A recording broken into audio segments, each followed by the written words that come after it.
Guys, welcome to Real Talk. It's good to be with you on a Wednesday morning. Thank you kindly for joining us. Our audience is here in downtown Charlottesville and Albemarle County in Central Virginia, across the Commonwealth, the country, and the world here on the I Love CVille Network. The show on a Wednesday is, of course, presented by Ross Mortgage. Scott Morris joins us every Wednesday. He's an expert in many aspects of life, certainly one in the mortgage business. The man is the branch leader for 4 states in the United States of America. They are Virginia, North Carolina, Pennsylvania, and Maryland. So if you need a guy to guide you to financing, new construction, refinancing a house, buying a house, a vacation property, Scott Morris is your guy. Keith Smith, of course, here on Real Talk with Keith Smith, his website, realtalkwithkeithsmith.com. And my name is Jerry Miller. Judah Whitcower is the director. Let's go to the studio camera and let's welcome the fellas to the show. Wednesday morning, guys, a good one to you. Scott, it's great to see you. You looking quite sharp, my friend. Thanks, man. Feeling good. Glad to be here. Just all the crazy stuff going on, watching the markets today. We're seeing a little bit of pricing improvement as we see some collapse in the U.S. 10-year, which is always a good thing. Mortgage-backed security is starting to chase that a little.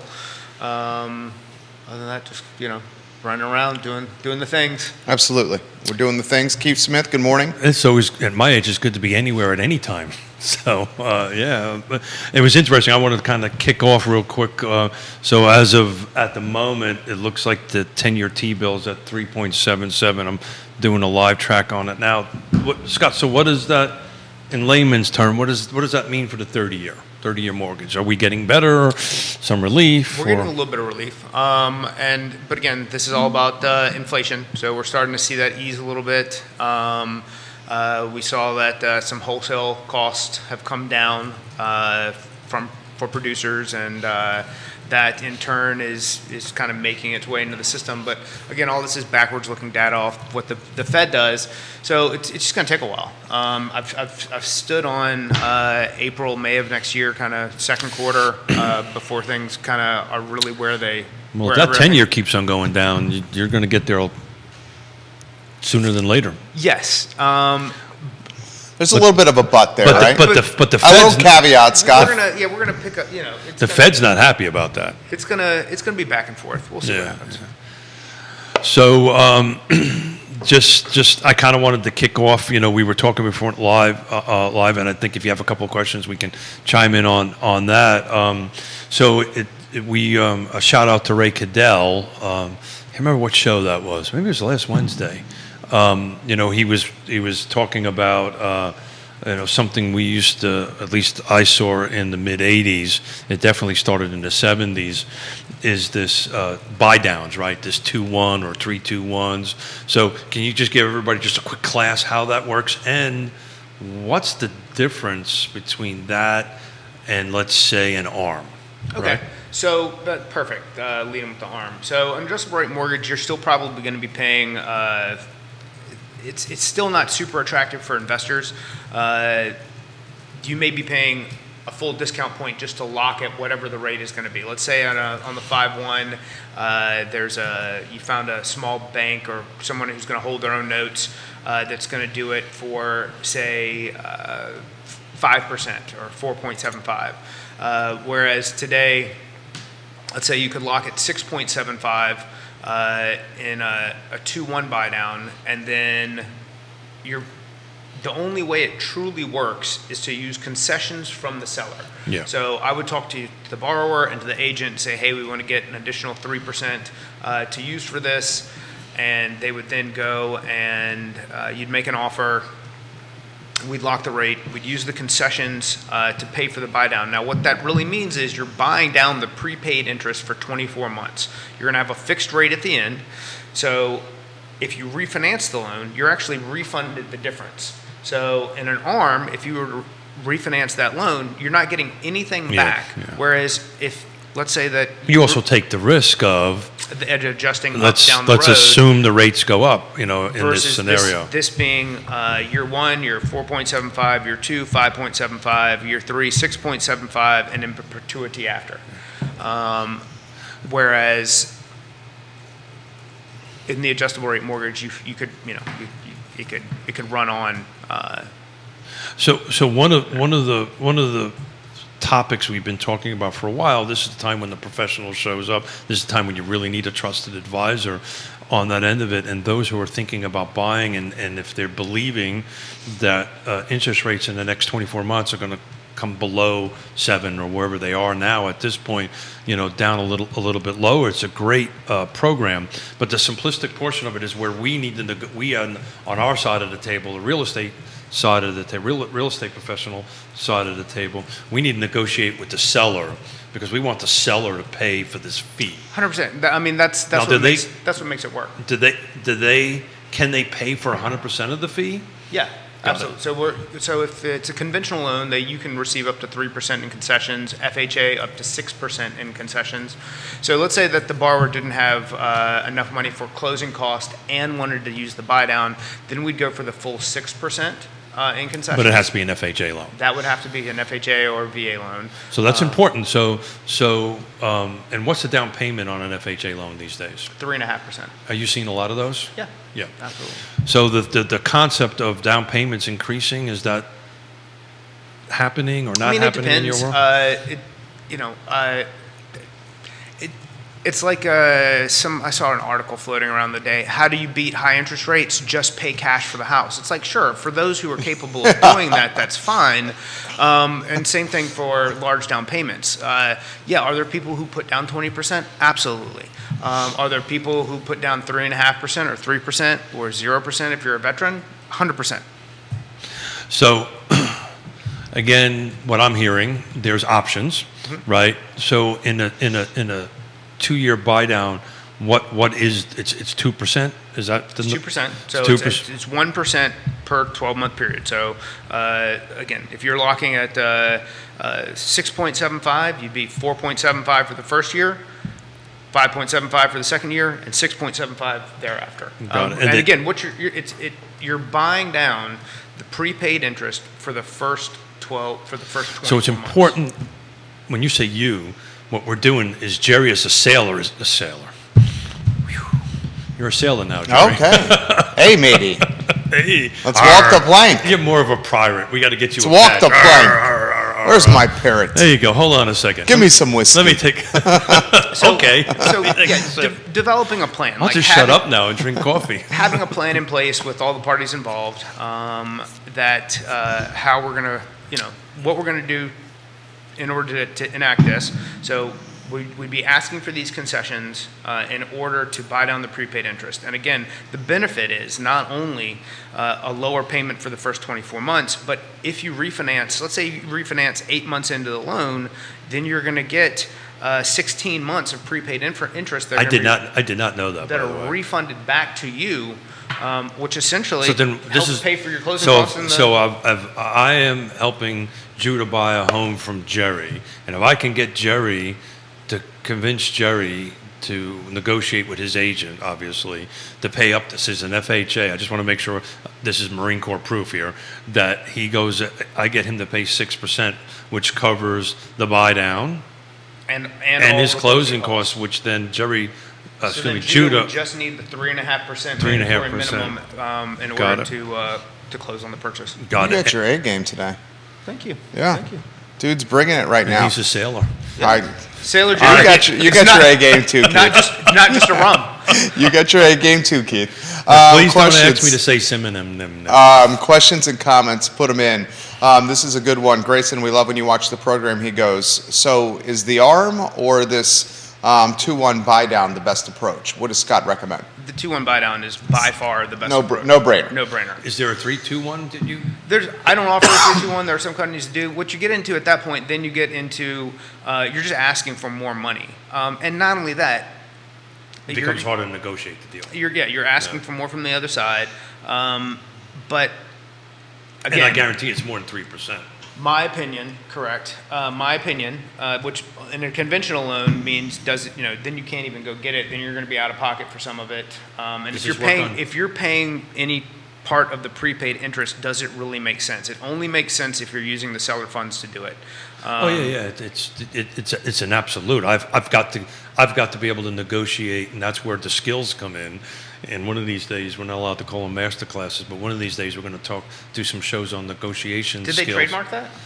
I believe it is actually. I think it is trademarked. Not only do I think it's trademarked, I know you got to pay for it to join the market thing. Yeah. So therefore, it's trademarked. Maybe shouldn't be saying this. One of the Shenandoah Valley's finest backstops is watching the program. Oh. One of the finest catchers Yeah. in Michael Shenandoah Plecker. Valley Look at that. history. Michael Plecker has this comment. Plecker, we love you, homie. Buyers need to be educated as to the history of interest rates, and that even people who purchased homes in the early 80s at 16% were still able to build equity, which you will never do renting a home. Also, to Keith's point, asking the seller to pay for the closing costs is much more beneficial than asking for a discount off the price. Every $1,000 off the price is only $7 per month in reduction on your mortgage. Michael Plecker. Yes, Realty Partners.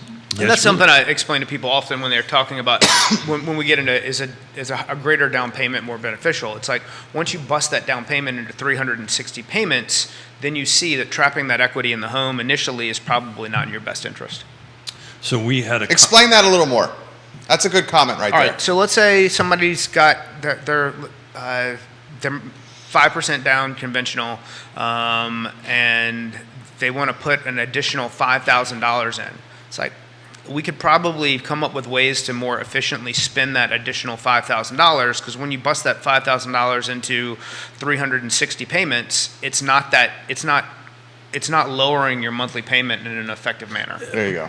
But why would I do that when I can negotiate with Jerry to pay for your 2-1? I was just, in general speaking, when people ask, should I put a little bit more?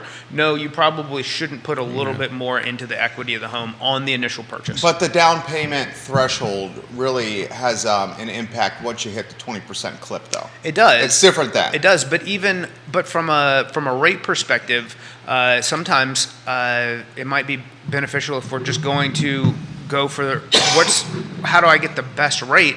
Maybe it's putting down 18% and carrying mortgage insurance for 3 or 4 months, because the rate will actually price better with mortgage insurance on the loan, since if the borrower were to default, the investor is going to recoup some of their funds. Once they're 20% in, the rate might not be as attractive. It may not price as well, which, I know people think, well, gosh, that, it doesn't seem fair, but to the investor, it seems very fair. So the market at your side of the house brushed off a tool that was used in the 70s and the 80s, because I actually used this buy down scenario when I was at 18%. To get to 18%, by the way. To get to 18%, that's nice. By the way. But you still build equity, and you still did well. You build equity. I refinanced it multiple times over the course of time, paid it off, did very well, rented it, sold it, was very fortunate. So I guess my takeaway here is there are options. So if buyers are out there looking and they're a little bit afraid of the rate, reach out to Scott. You always want to start with your lender anyway, with Scott, to figure out what you can qualify for and find out what programs you qualify for and what we can do. Then we start going out and looking at homes and figuring out what we can do to help. The real benefit here is if I'm right, let's say I'm right, and rates are as low as I expect them to be this summer, and you go ahead and you say, hey, I'm gonna step up and make this purchase now. You are not only coming in, you're essentially getting the funds. You're going to be reimbursed when that loan is satisfied. That Jerry paid for. To pay for the closing costs for your refinance. That Jerry paid for. The seller's paid essentially paying the closing cost in your refinance. And that scenario is different than the phrase "I hate" that he's describing. Yes. The phrase "I hate" We're not going to use it. Is marry the house, date the rate. Yeah. I despise that. So the phrase we're going to What use. you're saying is different, though. Yes. Okay, that's important to emphasize, folks. So this is the Because you're not getting the refinance cost twice, is what you're emphasizing. Correct. You'll pay out of pocket to actually execute the refi itself, but once that loan is satisfied, you're going to be refunded the amount of prepaid interest you did not use in the original loan. Right. And I have a feeling you don't like that phrase either, do you?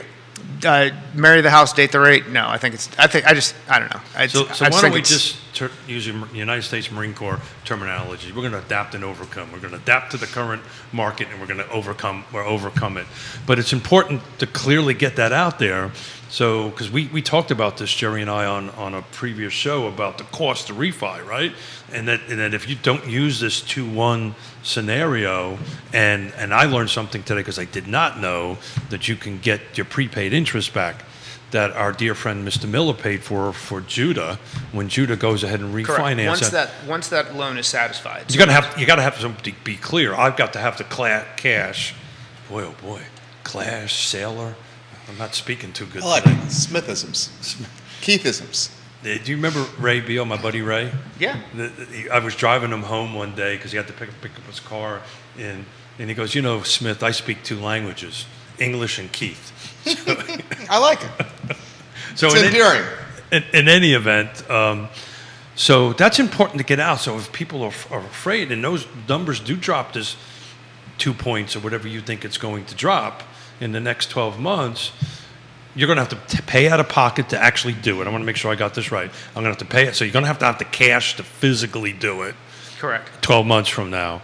But you will get that cash back in your account at the closing table, right? At the closing table, or it'll probably be after. It's probably not going to be same day, but you'll receive it shortly thereafter. Once that loan is satisfied, so once the title company executes the funds. Does that money go in reserve? Does Jerry's That's a good question. interest reserve, prepaid interest, go into some sort of interest reserve at the bank?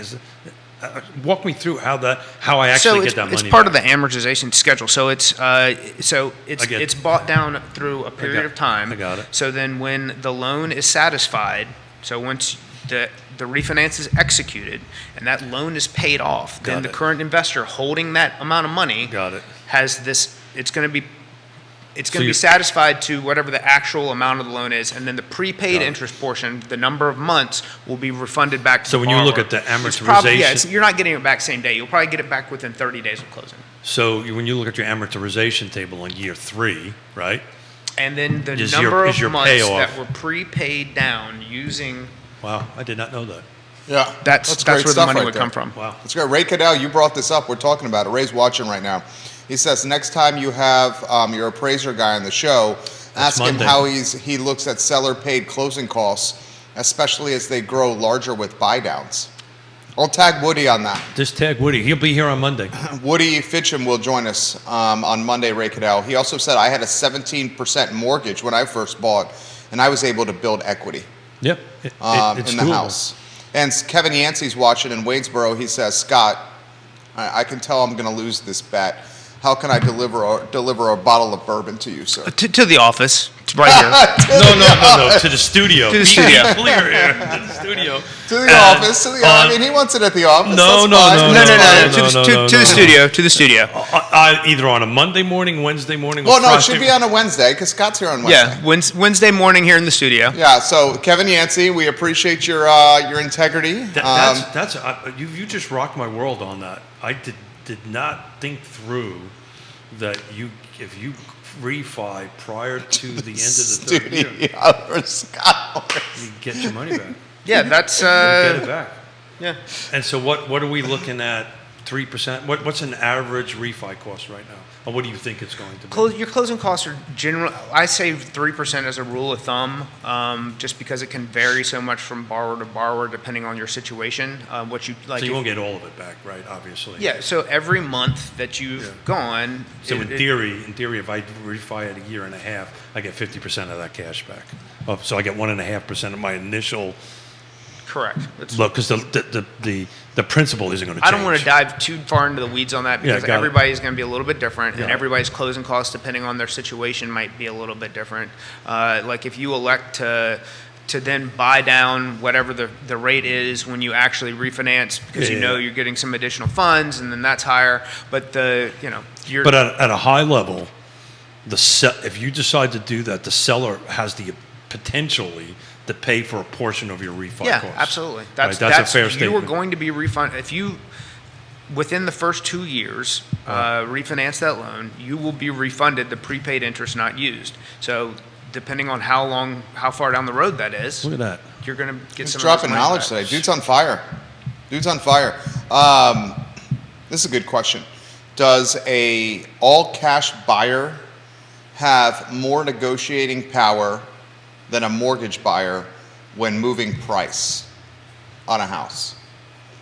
More an agent question than a me question, but it probably depends on what else is involved. Do they say, hey, we want to pay all cash, but it's going to be 3 months before we can do it, but the seller really needs to be out of the house in a month, and he can take a higher price from someone with who's coming in with whatever type of loan, but they can close faster. Depends on You're doing all right. All right. He's what's on point, dude. what's important to the other side. Yeah. There you go. So much like your loan thing, on our end of it, it's very right. Each deal's a little different. Each deal has different terms and conditions. If everything is equal, right, Jerry? So if we've got cash and a traditional 20%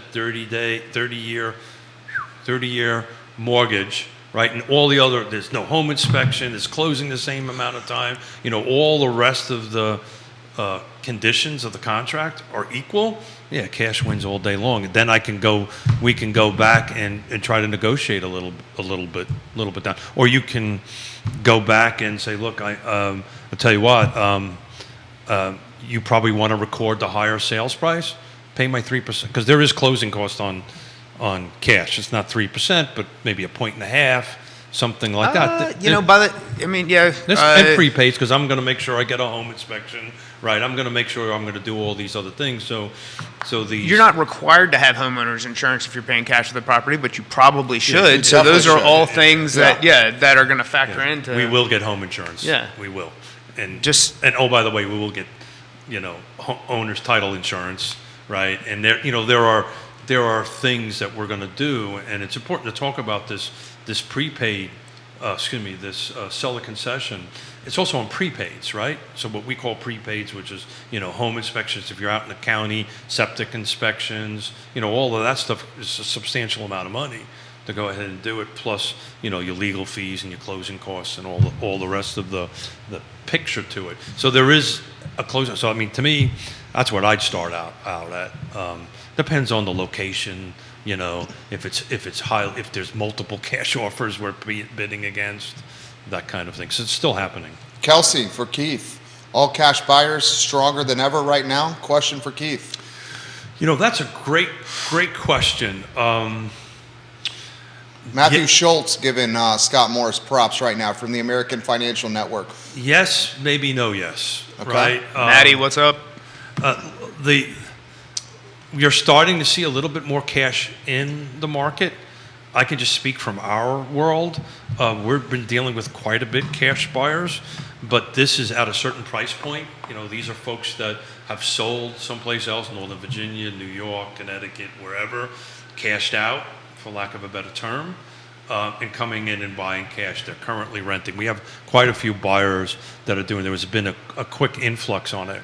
I will tell you, I agree with Dr. Lisa Sturtevant. Things are about ready to almost stop here. Dr. Lisa Sturtevant, the chief economist of Bright, Mm-hmm. she indicated on social media on Monday that it would. Yeah, it's. What did she say? No Yeah. movement. Yeah, in I Virginia. posted it. I'm trying to remember. I'll go find it. Remember it. But the bottom line is between inflation, interest rates, and the holidays, and these last to the cash question, we had a big influx of cash buyers in the last 2 to 3 weeks that all wanted to close before Christmas. Here's what she said. Because they want to be in there. This is Dr. Lisa Sturtevant, Bright MLS chief economist. Katie Pearl, I'll get to your comment here. Hey, you Katie. got realtors from, I think, 6 firms here on the feed. This is what Dr. Lisa Sturtevant said. Quote, even as rate hikes begin to slow inflation, the Fed will continue on its path of continued rate increases. As a result, we should expect mortgage rates to also stay elevated. Higher rates, coupled with upcoming winter holidays, means housing market activity will basically grind to a halt through the end of this year. Yeah. So I think you're going to, there's multiple our industry, both of our industries, everything that we call the ecosystem of housing, typically, except for the last couple of years, typically kind of takes a bit of a timeout, right? November, December. That doesn't mean there isn't transactions done. I was just looking at, we're at, hold on a second here, we're like at 58 new homes in the last 7 days came in the car footprint, and 57 went pending. I want to take a look at what it was this time last year, or somebody else's. Excuse me, I apologize. 59 new, 58 went into pending, which is pretty much on par. But those numbers are low on that end of it. So, back to the cash question. I think there was a huge influx recently. People that wanted to be in for Thanksgiving, people that wanted to be in for Christmas. I think that the good doctor is right. I think you're going to see these numbers slow down a little bit for the rest of the year. And I think Scott is right. I think in the first quarter next year, you're going to see things up tempo a little bit. What do you think? Yeah, well, I mean, I don't know.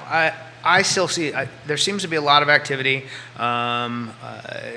non-rate related, just people who are in positions where they need to make decisions, going out and making purchases, and I see homes coming on the market. Some of them are sitting for longer, and I think that has more to do with seller expectations than it does anything else. Don't you think we worked through that already, though? I think we're the still, sellers are still not absolutely. People. Agents out there, are you seeing that working through the system that sellers are having a little bit more realistic expectation of what the market is? I think they're getting there so that it's been on the market for 2 or 3 weeks. And there's been price reductions. Price reductions, the offers that That's they're seeing. They started off wrong. Well, I think that goes back to the initial expectations. Yeah, exactly. Well said, Scott. Kevin says, by the way, I think he's in the ABC store now listening to us. He says Crown XR is only sold in handles. I think the bet was it a 750, the bet? Yeah. But my response to that comment was, I think that's going to make Scott quite happy that it's only sold in handles. We will take a handle as well over there. Next. Go ahead. Katie Pearl, Keller Williams. KTP, we love when you watch and comment on the programs. KTP says, if I was a seller, I would be willing to wait on a loan for more money, especially if the buyer is pre-approved. Yeah, it depends. Put everything together, and it's to Katie's comment and to Scott's comment. It depends on both sides, right? What's going through? I don't know. Some of the deals that we're seeing, where we're listing, there seems to be domino deals are coming back again. Folks that have to sell homes to move in. So it really depends on the other side. But as a general rule, cash is usually a faster path. We're just closing the Center Avenue project we put on was an all cash buyer. We closed that, and we're going to close that in 18 days. That's what cash does. You can make it turn around a lot faster. So interesting. Exact same week a year ago. Yonna Smith, owner's title insurance is a must. Absolutely. When paying for it with cash. We probably ought to explain why. Who wants to touch that? Yonna, welcome to the program. Before I do that, this week, just to put it in perspective, this same exact week ending today, 7 days back, a year ago, new was 80, because I figured out how to timestamp pictures. 85 went on the market versus 59. Somebody who's smart can figure out the math on that. 107 went pending. 58 went pending now. I'm smart enough to figure that's double on that end of it. And what has sold in the last 7 days, these are units that are closed, is 71. What is sold same week last year was 105. So we've all the way across the board have been dropped. Our price changes, by the way, yeah, look at that. Price changes a year ago was 58. This is 53. So we're having the same amount of price changes. Our units coming on the market have substantially decreased by 30%. Thank you. By 30%. Our pendings, thank you, sir. Our pendings went from 58 this last 7 days to 107, which somebody will figure it out, but that's awfully close to 50% in my book. Very nicely done. Ray Cadell has this for you guys. Thanksgiving until the first of the year is traditionally much slower. Yeah. I would not expect otherwise, nor would I put any particular focus on that. I would It's agree just with the that. norm. Well, and that's what we're looking at here. Maybe this is what we're looking at is back to norms. I've been running numbers for future shows, looking at price points in different jurisdictions for the last 4 years, because I think we're going to see more of an 18, 19 market in 23 than we are, 20 and 21 and even 22 is very much so outliers. Spencer first, Scott Morris. This is a tough question. Remember, no one has a crystal ball. He asks, how low do you think the rates will get in 2023? How low do I think the rates will get in 2023? I think we have the potential to be in the upper fours by fall of next year. There you go. That would be that would be tremendous tailwinds for the market. You're talking a 2+ reduction, 2+ point reduction. Yeah, I can tell you the Fed's not going to like that, right? Because they want our industry to slow down.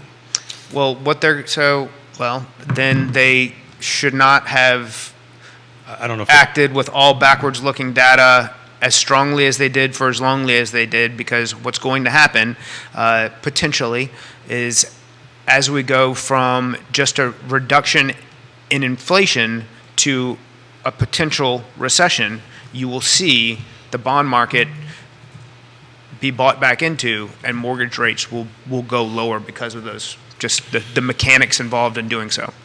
So there was a new construction question that came on the beginning of the show, and I'm just diving through single-family detached actives in Albemarle County at the moment, and I'm kind of just opening up each listing and looking at it, and I'm not really seeing a lot of incentives, at least in the MLS yet. So I think that hasn't worked itself into the market. I think it's on a very individual subdivision, individual builder scenario, where at one point it was blanketed, right? You'd walk into, a builder's model, and they were offering, finished basements and, so forth and so on. And I'm reading this, and I'm not really seeing a lot of that. Much like Ray's question for Woody, I'm working on Stanley Martin Homes to sit here with us with Woody Fincham is watching now. He said he'll be prepared, Ray Cadell, to talk about your question on Monday's show. Don't you love Fincham and this stuff? Associates. I do. The case study from Friday is back. So Housing Choice Voucher Program. Housing Choice Voucher Program. Yeah. Housing Choice Voucher Program is the preferred nomenclature in Correct. 2022. And the case study, who's a deep-pocketed potential investor, would like to pursue housing choice voucher programs. You're the realtor. I'm just the man with the microphone. The housing choice voucher program is the preferred nomenclature as opposed to Section 8. Yeah, Section Okay.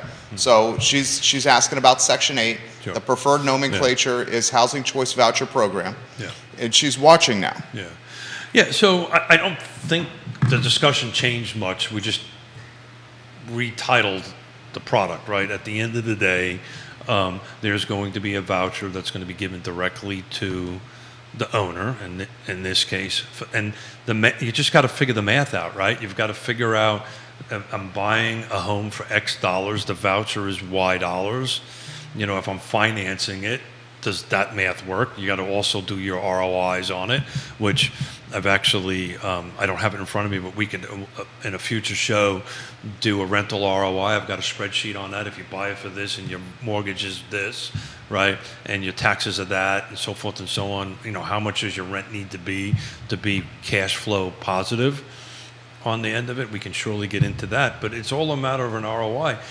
Look, if you can buy at the right price and it works, it's a great business model. But there's also other conditions around it. And the gentleman who's listening, Ray Cadell, is really the expert on this. Ray Cadell, you're getting props over here. I'll drop some props from our very sophisticated sound infrastructure here. And by sophisticated, I mean a $7 red box purchased on Amazon. For me, that's sophisticated. So probably I'm going to, if Ray is still listening. Ray is still listening. And watching. Ray, if you can fit into your schedule, let's connect. I think I'd really like to have an expert go over it into the great detail, and Ray clearly is, he understands this better than most from both sides of the house, from a, an owner's perspective and a buyer's perspective, I'm pretty sure, on that end of it. So we can do that. So it's on the radar. Stacy says, are the new construction stakeholders choosing to stall construction as opposed to offer the incentives to get buyers interested into construction? That's a great question. So I can tell you, if you're sitting in boardrooms or coffee tables or offices of builders right now, this is what they're doing right now. They're playing this, okay, what if game, and what is 23 going to look like? What is 24 going to look like? What's my lot inventory? Oh, by the way, there's an extra component to this. You still can't hire people, even though what the tech business is hemorrhaging people, layoffs. Layoffs left and right. But they're not. Snap, Meta, Apple's freezing, Uber, Redfin, Wells Fargo. Wells Fargo is Amazon, 10,000 people. 3% or something. 10,000 people from Amazon. This puts But things into... none of that's in order fulfillment, the truck drivers. Well, this puts things really into perspective. Late last week, FedEx said it was going to lay people off immediately. And they're doing that before the holiday transportation season. So that puts things in perspective right there. So I can add to that, believe it or not. And Ray Cadell said he'll join you anytime you want. Well, I just want to work into his schedule. I know he's on the road a lot, and his music stuff is picking up. So, Ray, just I've got to ride. I'm speaking at the Virginia Governor's Housing Conference here on the way up. I'll call you on the way up, and we can set a day and time that works for you. But when I did that 45-mile bike race in Richmond a couple of days, one of the guys I tagged up with was I think this is a technical term. He's the chief architect, technology architect for FedEx. He drove down from Pennsylvania because that's where they're headquartered on that end of it. And he literally was saying, yeah, we're going to start cleaning house. Well, there's all kinds of also data that's coming out. But it's at the technical side. It's not on the fulfillment, the driver side, much like Amazon. TJ Maxx, all these companies, they've got a glut of supply that they don't expect to offload, and it's all part of this. It's a part of the slowing that we're seeing that's resulting in a lower U.S. 10-year, some slightly improved mortgage rates, and we're going to be coming up towards that. Also, there's a slow in discretionary spending. So there's a big questions. I think Estee Lauder just bought Tom Ford on whether or not in the largest. What is the fancy pants brand deal ever at $2 billion, but they've been carrying the product for 10 years. So the question becomes, does the discretionary spend continue? It's definitely going to slow down in smaller and younger in retailers. So what I mean is like where teens go spend money, that's going to be the first thing to dry up, and then from there it's going to go into your higher end, your luxury makeups and sunglasses and that type of thing. Those are going to be the fields that start to slow as people begin to pull back with these layoffs and what is going to result in some form of a recession. So I was listening to NPR on the way in, talking about these IT layoffs and talking about the labor market and what their talking heads felt that the crystal ball was going to be. And their prediction, for what it was worth, just following their conversation, it's going to be the IT is going to get hit the hardest. They've overhired over the last number of years, particularly since COVID. But on the second part of the conversation, they said, but they're going to pivot to something else, right? So ultimately, it's probably not going to affect the unemployment that much. Back to the new construction end of it and the conversations that's happening I think is happening at the board levels and at the kitchen tables of small builders. They still can't hire people to finish projects. The other end of it is there's the inventory is shrinking. The number of units that we need to build year over year has shot back up to 5 million from 4 million to 3 million, depending on the shortage of units, depending on who you talk to, right, or who you listen to. I would imagine it would increase even more. Yeah, totally. And the king of content, Sir Neil Williamson, president of the Free Enterprise Forum, is watching, and he offers a little perspective on the layoffs. Meta, which is Facebook, has cut 11,000 jobs, 11,000. Twitter, 3,700 jobs. Lyft, 700 jobs. Stripe, 1,100 jobs. That's right. Coinbase, 1,100 jobs. Shopify, 1,000 jobs. Netflix has cut 450 jobs. Microsoft, about 1,000 jobs. Snap, more than 1,000 jobs. Robinhood, a third of its staff. Chime, 160 jobs. Tesla, 10% of its salaried employees. Amazon, 10,000 jobs.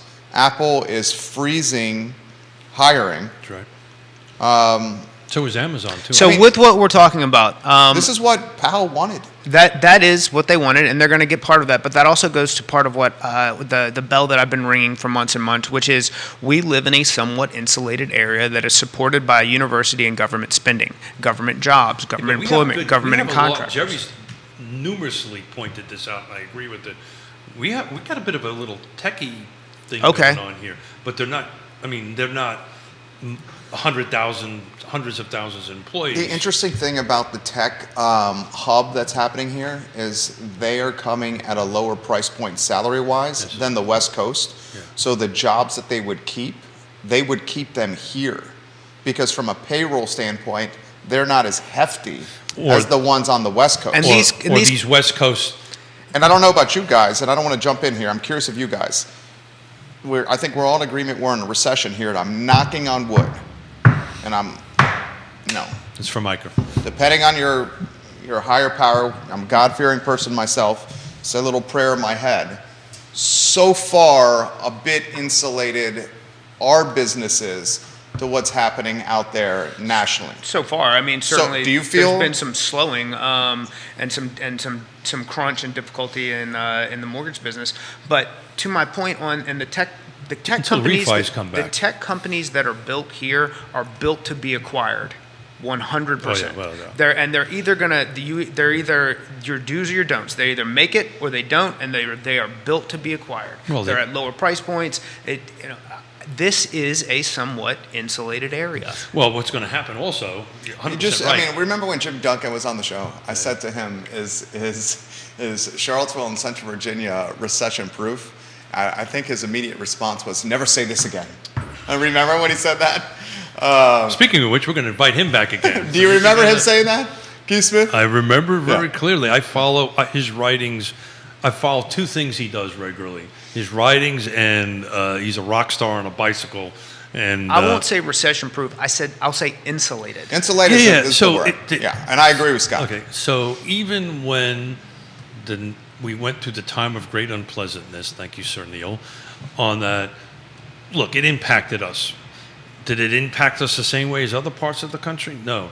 It impacted us very, an industry that touches us all, right? Second largest in the GDP in the state of Virginia, according to Dr. Steravent. I think what's going to happen, these out west jobs that are losing, and let's say some of our local IT is growing, they're going to start migrating here. I think that's happening already. Well, I think it's going to pick up. They're going to leave. Okay, I don't want to leave in California anymore. They're going to follow the jobs. It's no different than, back in the 80s when we had the other building booms and busts, and all the framers went out to Texas, right? And then all of a sudden Texas busted, and then they come back here. Well, It's think just about it kinda this: how it goes. if you get laid off from your job, you're one of these tens of thousands of people laid off from your job. Oh, they got severance packages for sure. You have a chance for a restart. Yeah. And would you do the restart in one of the most expensive areas of the country? Or would you look to do a restart with your severance package, maybe you're selling your crib, and you move to a place that's a little bit more manageable? But if I'm coming out of Silicon Valley, maybe this isn't so expensive.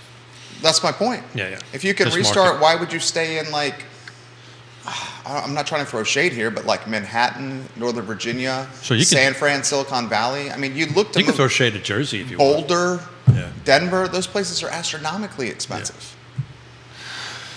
So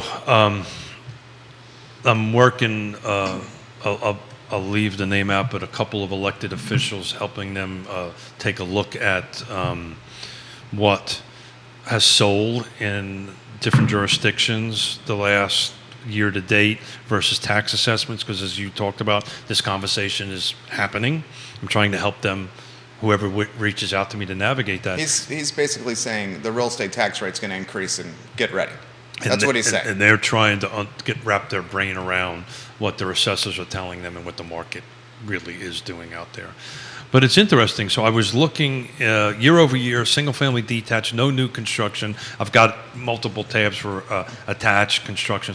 But I just happened to grab the Charlottesville, and I went from 2019 to 2022, million plus. This is in the MLS, which is closed.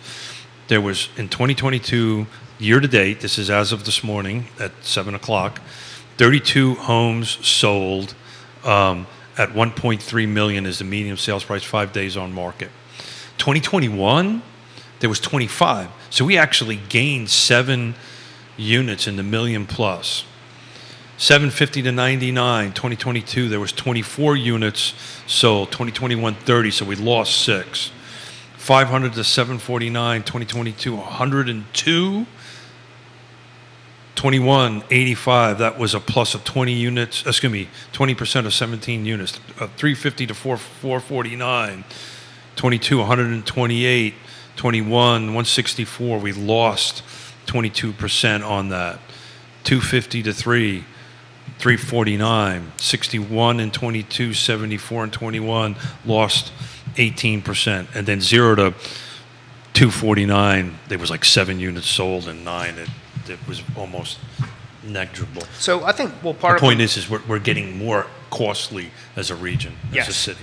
Yes. When you look at what was lost in the 250 to 350 range, it's really because those properties moved into the 350 to 500 range. Right. Correct. And then the 0 to 249, I took a deep dive. So in 19, there was 35 sold, but out of those 35, 3/4 of them were habitable. Everything in 22, 21, and a good portion of 20 was flippers, people buying, renovating, moving them up into this 350, 450 range. I mean, it seems to me that the first-time home buyer is now a 350 to 500 range, is basically what you're telling us. 325 is where that number starts. Yeah, 325. I mean, think about that. Oh, I'm well aware. Yeah. That ain't cheap. Well, in the city of Charlottesville, I mean, I just chose those breakdowns. We can break it down. This is fantastic what you did. Yeah. So I wanted to look at it because we talked about the $1 million market, and I had actually assumed it went backwards, 21 to 22, but it did not. It went up by 28%, right? I think the move-up buyer, and this may be the second, or this probably is maybe the second or third move-up, is realizing that 800 to $1 million is just the game. Yeah, so I'm still diving as you guys are talking into new construction listings. I'm just pulling them up and looking at some websites and stuff like that. And just it's not prevalent right now that they're offering incentives. So back to that new construction thing, I think you might see that in 2023, on the end of it. I think they're just walking back. They're walking back their sales volumes, right? I think there's also a certain amount of number of units are starting. Caution that I think people have applied to that price point to where that's where you start to see it soften. That even if they move up, they're still a little standoffish from that price point because of sticker shock. Sure. What price point are we talking about? No, I'm sorry. The 800 plus. I mean, 8 to $1 million at one time was the pinnacle. Yeah. Now 8 to $1 million. This is crazy. What I'm about to say. 8 to $1 million is now what? Well, upper middle end? Sure. Once we started calling them McMansions, that's so this is only Charlottesville single-family detached, no new construction, no nothing. This is single-family detached. 2019, there was 18 units sold, right? In 2022, there was 32. At $1 million plus. $1.3 million. It was interesting. There was a big jump between 19 and 20, which you would think there wouldn't be because that was the beginning of COVID in value. This is excellent work you've done here, Keith. Thank you. So, 2022, did you take a look at the days on market differences too on that $1 million plus? Yeah. They're flying. Right. Last 2 years was 5 median days on market. Charlottesville, again, single family detached, 5 days, 6 days. 20, it jumped up to 60 days. I mean, how about this stat? In 2019, Charlottesville, single-family detached, no new construction. In 2019, there were 18 units sold in the million plus category. In 2022, that's 32. We're basically close to 2x. I mean, think about that. I would that number startles me. That shocked me enough that I spent an extra half an hour double checking everything. Your numbers, just to make sure I was. This right. is fantastic work. Again, it's just as Well, I think the most, to me, the most important number is you look at 2019, the number of below 250 and below 35 in 2022, it's 7 units. Yeah, well. That's It just what doesn't exist anymore. doesn't exist. Well, And the 7, he said, you can't even live in. Yeah. no, they're all Teardowns. well Or- renovates, yeah. tear down, Complete renovate. whatever it is, and that's the point. So 2019, you could have bought a house for 215. I mean, that's the median sales price on that end of it, and take possession of it and actually live in it. And 2022, if you want to buy a house below 250, you can't. And take possession and live in immediately. In 3 years. That's crazy. Well, 4 years if you count 19. Yeah.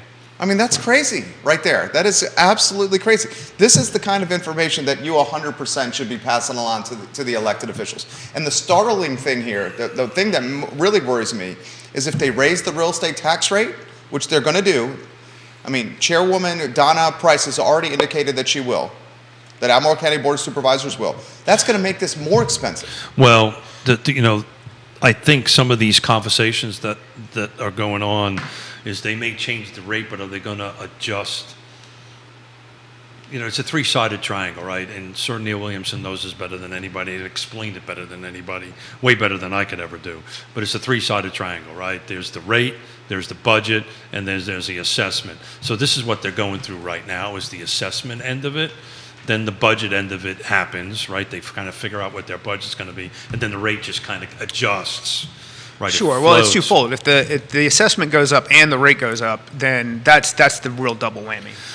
Correct. So, but the budget At the same time, personal property tax went up. Well, that's a whole different. At the same time, inflation's kicking the nuts. I mean, it's the death by 1,000 cuts. So back to your point of the sweet spot for Charlottesville. Again, Charlottesville, single-family detached, no new construction, no condos, no attached. If you're going to buy the traditional single-family detached white picket fence kind of home, between 350 and 750, that was the bulk of the sales, which was 230 units. So in 2022, on that end of it, and that's substantially higher. If you looked from the 500 to the 750, we went from 19 and 45 units sold to over, if my math is right, over 50% at 102 in 2022, right? Neil Williamson, assessments must be 100% of market value per state code, but the elected officials set the budget and the rates. Yeah. So that's why these phone calls I'm getting is helping with assessments and stuff like that, because their assessments are substantially lower. I can tell you in Charlottesville, based on the last year, they're ranging between 20 to 30% actually below market. So what I think they'll do is do what they're supposed to do, is set the assessments at market value.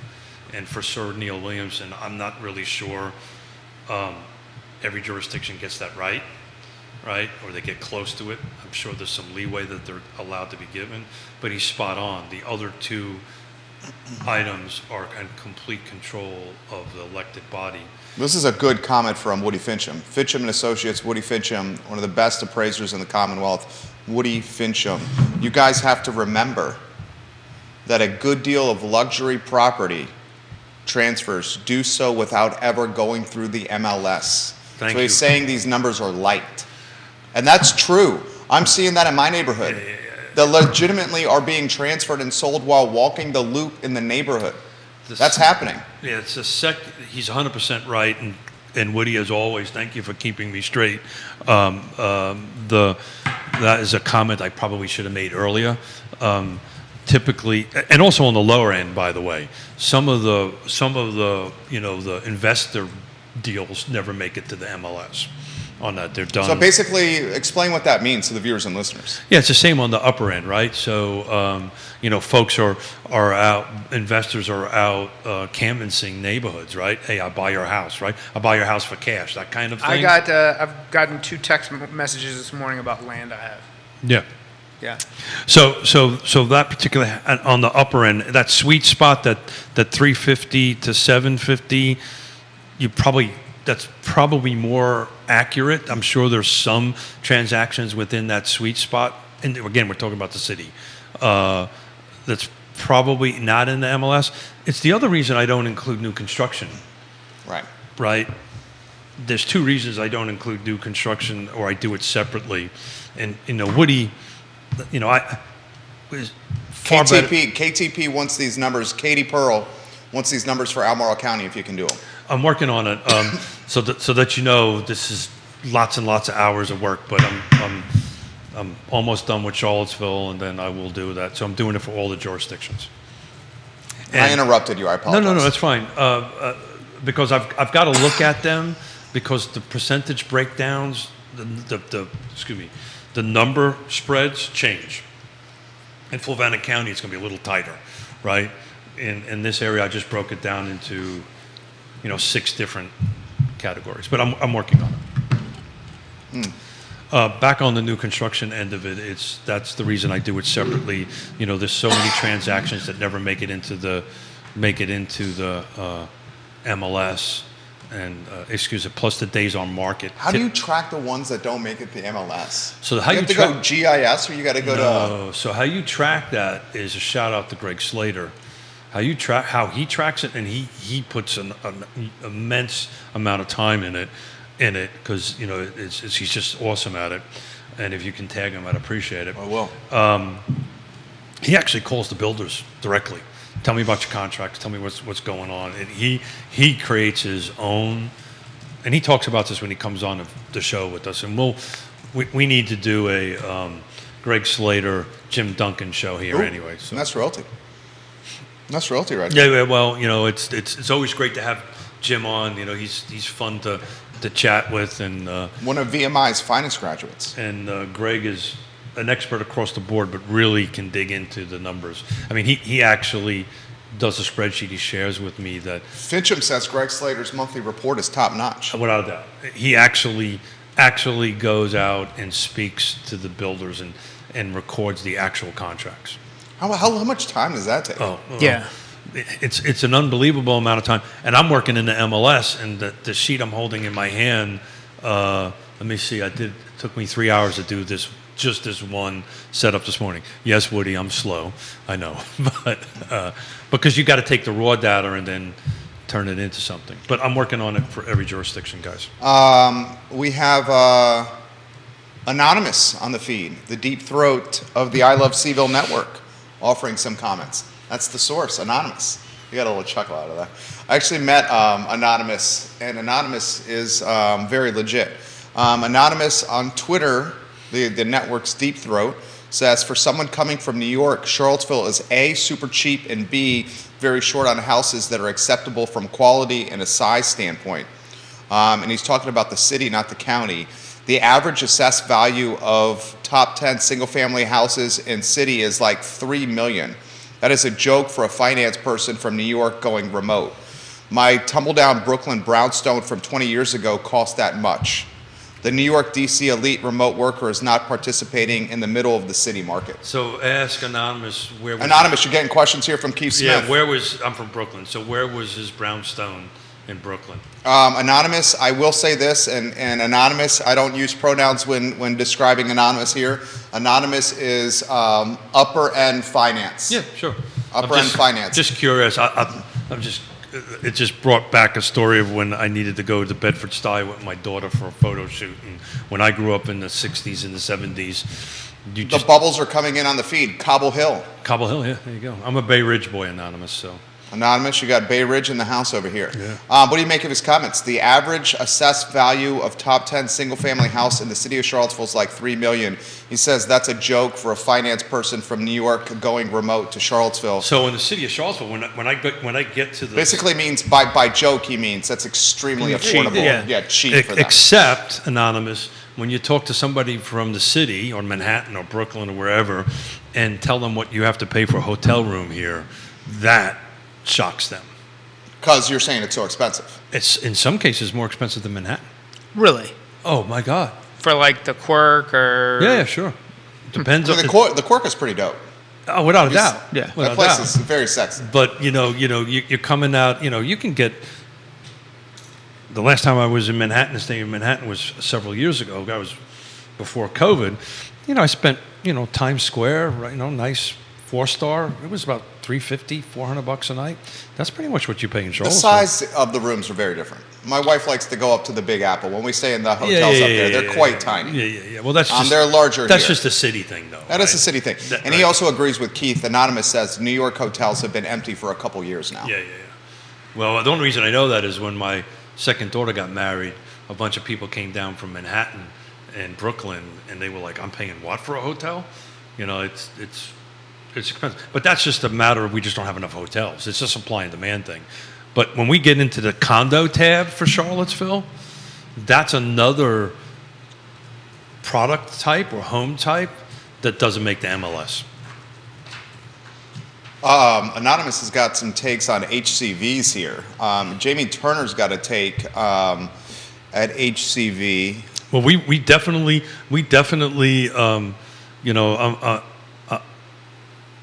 Oh, this is fantastic I'm pretty sharp information. about most things. I'm just not an absolute expert on this, and I really would like the experts to answer that, but we'll give it a shot. Jamie Turner's dropping some knowledge here. He's the real estate investor, the mayor of Gordonsville, repping the PEP now. And Yeah, Culpeper. how's that building going? He says, consider this app, Prop Stream. Prop Stream is a way to track what you're talking about. Prop Stream PR. Prop Stream. It's $99 a month. That's not cheap. But for $99 a month, it has an immense aggregate of accurate real estate data, all at your fingertips, without you having to do any research. Prop Stream, the app, $99 a month, aggregates everything that you guys are talking about, Greg Slater and Keith Smith. Okay. That's extremely valuable knowledge right there. He also says, Jamie Turner says this on the, can I say Section 8? I don't want to get you in hot water here. Am I allowed to say? I would. Home choice voucher is what you would prefer? It's just, that's the proper terminology. Okay, home choice voucher? Correct. Is that right? Or house choice voucher? We'll just call it HVC. HCV. HCV. My dyslexia. You're tricking me. My dyslexia kicked in. House choice voucher. Okay, house choice voucher. Jamie says, I would recommend getting as many bedrooms as possible. Yeah. The more bedrooms, the more house choice voucher will cover. Find a 2-bedroom that has room to add at least one more in the basement, so your spread will look better. That's from Jamie Turner. So here's the struggle with that. Here's the thing you have to be careful, and we'll get Scott in on this. So let's assume I do something like that in Charlottesville, where we're only allowed to have 5, I believe it's 5 unrelated, and if you have more than that, because you get inspected, right? HCVs get inspected. HCV get inspected. Okay, this is from Anonymous. Jamie Turner, listen to this right here from Anonymous. 21,000 housing units in Charlottesville City, 12,000 rentals, 9,000 owner-occupied, 700 housing choice voucher units, total HUD program 1,500. Most of the other units are public housing. There are also LIHTC units that are rented without a voucher. This is his utilization of multiple data sources. He says the people in HUD programs are not generally working lower middle class. Only 25% of these households count wages as a major source of income. Median income is $14,500. Average time is about 115 months in each of these homes. Yeah. So, Anonymous, dude, you got data. Dude, you can tell he's a data guy. yeah. So, thank you for sharing with that. It's pretty awesome. For the real estate agents out there in Paragon, we've got a CRS data, which is very similar to this app that was mentioned. We also have an RPR, which basically what that app does, it scours all the public records, and these two different apps do the same thing. But there may be some different differentials, but that's what that, ultimately what that, and the person who posted that, was it anonymous? About the app? Yeah. That was Jamie Turner. Jamie. I may be wrong, Jamie, but I'm looking at the same thing. But I tend to look at, because our conversations with buyers or sellers is, okay, what's the market doing? And that's the reason why we want to dig into the MLS. This is from Brian, who's watching in Richmond. Our firm uses PopStream as well. The $99 a month is well worth it. We have roughly 110 units in our portfolio using PropStream. $99 a month. I just learned something there. Did you know about that one? Mm-hmm. You did? You did know about that? I had no idea. Jamie Turner, well done. Is that mostly focused around rental or purchase, or it gives everything? Jamie Turner, offer more insight into PropStream if you could. And Brian, if you could, please. And share with them how's his house doing in Gordonsville. Yeah, and how's the Gordonsville house doing? Woody Fincham and his appraiser. This is legit what is happening here across every social platform. Anonymous, jump back in here if you could as well. Woody Fincham, the appraiser, says this. The way that ad valorem? Yeah, Valorum. The way that ad valorem taxation works for assessment is that it actually creates a situation where there is a thing called regressivity. Assessors usually trail to low side for luxury property. It's also in the assessor's best interest to not be aggressive with the citizens that are capable of causing issues. That is a fantastic comment. You hear what he said right there? I did. I just want to pivot real quickly and give Woody another shout out. He just was one of the authors in a class being taught to the Appraisers Institute on land trusts, which is huge. So again, another shout out to Charlottesville's own Woody Fincham, who's writing, helped writing national syllabus on land trusts. So he is saying, if I'm reading between the lines, the assessments done on houses for jurisdictions often are a tad lighter on the higher end because that is a more sophisticated owner that could cause jurisdictional beef on assessments. So that's why they generally come in light. That's what he just said. Except when you're Keith Smith.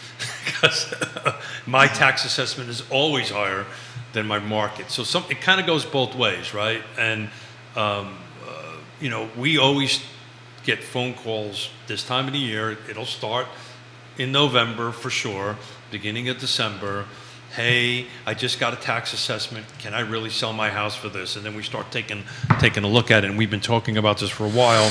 And Woody will be a great panelist on this to talk about, the process of contesting it.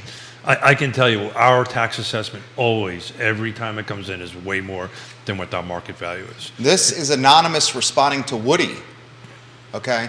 The issue that Woody Fincham, Anonymous is responding to the comment that you just gave. The issue that Woody Fincham is talking about is measured by a statistical price-related differential. I actually ran this for the city last year, and Charlottesville is pretty good on that score, not massively undervaluing the upper end. The price-related differential for Charlottesville was very close to 1.0, which means fair. So the difference between what the tax assessor, and Woody would know this because he's a former tax assessor, they tend to do what I call desktop appraisals, right? On that end of it, right? They don't do... Well, they have to. Correct. Because there's so many units volume, and not enough people. yeah. There's tens of thousands of units they have to go through. So they're I think to Woody's point, there's going to be some variables in it. There always is. The point I'm trying to make is that if it's up to you. If you think that your tax assessed value is too low, then you can always contest it and say my tax value needs to go up. But why would you do that unless you're trying to sell your house? And even if you're trying to sell the house, who is basing home values on jurisdictional assessments? I can tell you anytime we have, and you jump in here, Scott, anytime we have a conversation about, well, the tax assessed value is this. You disregard. You totally disregard it. Is that, Scott? It depends. So you get, first-time buyers or people who are uneducated to the way things work often use the initial, what they see as the assessment value as far a relationship to value, which, that you can then explain to them the difference and show them the difference, and they'll, people get it. So, gentlemen, I've got a few more minutes before I have a hard stop because I've got to head up to D.C., so I just wanted to kind of get that out there. I know I just first time looked at the clock and it's 11:28. So not that I'm suggesting we stop. I'm just saying I may have to get up and walk out, and you two guys can finish. Jamie along. Turner is saying the fire chief is coming by to start letting him know what needs to be done before the controlled burn. Oh, so he's. Are they able going to let you do it? He's That's doing super a cool. controlled good for burn you. in Gordonsville. And the fire chief is coming by to let him know what needs to be done for Well the done. controlled burn. Well done. Woody Fincham has this for Anonymous. Anonymous, this is amazing. Woody Fincham is responding to him on Facebook to a unnamed source that's DMing me on Twitter. Woody Fincham for Anonymous. It's called a sales ratio study, and I have not run one for the city. I was speaking from my time working for Albemarle County as the assessor.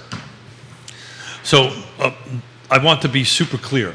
The numbers that I'm running here are just what I see in Paragon, what has closed with my rudimentary assessment. Woody and Anonymous, these guys are taking deeper dives into numbers than I do. These would be the experts to go ahead and do this. But this is very simple math that when I'm trying to help Judah and Scott buy and sell, this is the math that we're looking at. I love it. I love it. I love what's happening here. Gentlemen, we'll go about 2 more minutes here. Anonymous, if you want to jump in. Fincham, if you want to jump in. Jamie Turner, if you want to jump in. Did Woody- Brian's got 117 units in his portfolio. Yeah. So 117 in Richmond. yeah, That's a pretty sizable portfolio. And When do it's- you not say? Yeah, no, that's huge. But it's rental, right? Yeah, his rental portfolio of 117 units. Yeah. That's good for you, man. Congratulations. And props to Richmond engaging with the program. Yeah. We love that. We're going to be living in Richmond a whole bunch, or be in Richmond a whole bunch more when our daughter moves there and our son-in-law. exciting. That's exciting. Richmond's a fantastic city. Yeah, actually, we're going to look at some homes when they fly in. She's flying in Thursday. We're going to go look at some homes over the weekend. I'm seeing bubbles coming in from an anonymous over here. I love what's happening here. So Anonymous, are you originally from Brooklyn, or did you go someplace else to move there? That's a good question. Anonymous, you just got a question from Keith. I believe he's originally from Brooklyn. I've met Anonymous once. Yeah. Did he have a funny accent like me? No, just a very normal guy. Oh, then. Very normal guy. Woody, he uses this URL, crp-cville.org/assess. He says crp-cville.org/assess has the ASR study I did, and he's a third generation Brooklynite. So Third generation. So what do you now miss, living in Charlottesville? What do you miss the most? What do you miss the most of Brooklyn, Anonymous? Yeah, we can't even get him on the show because he's anonymous. I don't think he wants to. We'd come on have the to show. put. We'd I have to don't put. think this We'd have man to wants do come like on. the whole blurry thing. I don't think this person wants to come on the show. I don't think this person wants to come. We're gonna have to do like the whole blurry. We get a thing. We get a mask. It'd be fun. Brian in Richmond, they're all they're all rentals. Yes, that's correct. And we're constantly trying to grow the portfolio. Good. We manage debt to equity extremely well. Yeah. And the portfolio is managed by a property management team we also own. So these folks. Woody wants me to forward him the link. All right, I'm doing a lot of stuff here. So pizza obviously is what Anonymous misses the most. Yeah, got it. You got some heavy hitters. So that watching right now. That's the point I was trying to make. So the conversation we're having is at such a high level, 100 units, so forth and so on, into the end of it. The other real estate agent in the trenches trying to help folks buy and sell. That's where my numbers will help. But it's great, and I'm flattered that we've got people at that level. That's a little bit above my pay grade at the moment to take a deep dive in it, but I'm super up. The most units I've ever owned rental was 14, and I'm glad I got rid of all of them. So, I mean, the property management business at that level is freaking brutal. Yeah. It's brutal. All right, we'll close on this. Woody Fincham, I just shared the link that Anonymous uses, and for the viewers and listeners that want to get some insight on that link, it's now in the comment section of my personal Facebook page. So Fincham, I tagged you on it. Woody Fincham is going to join us on Monday. Yep. Multiple people are asking for insight on HCV.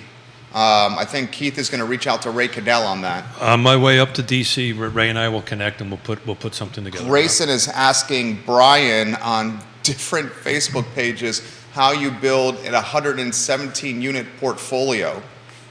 Over time. Yeah. Would you say, I wouldn't even use the word slowly. I guess I have no idea how he built that.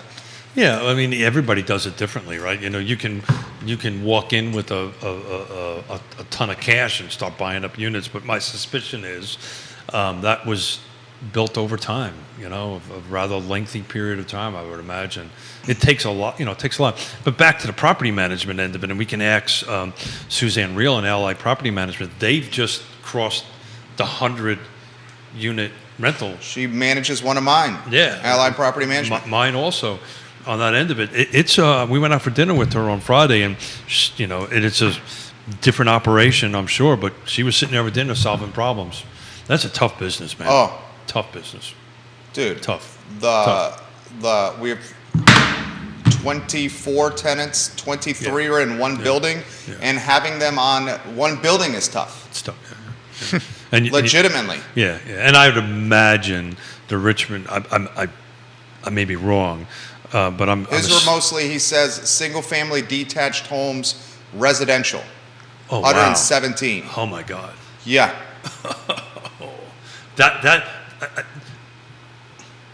I could not even put it. 117 single-family detached homes. Oh my God. How many people does he have working for him? That's a great question for you, sir.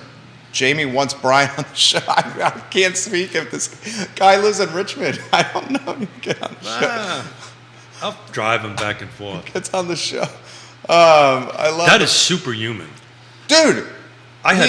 He said he also owns a property management company. Why? I get that. Well, he has to at that kind of scale, right? Yeah. He would have to at that kind of scale. At a fifth of that. Yeah, that's a duh.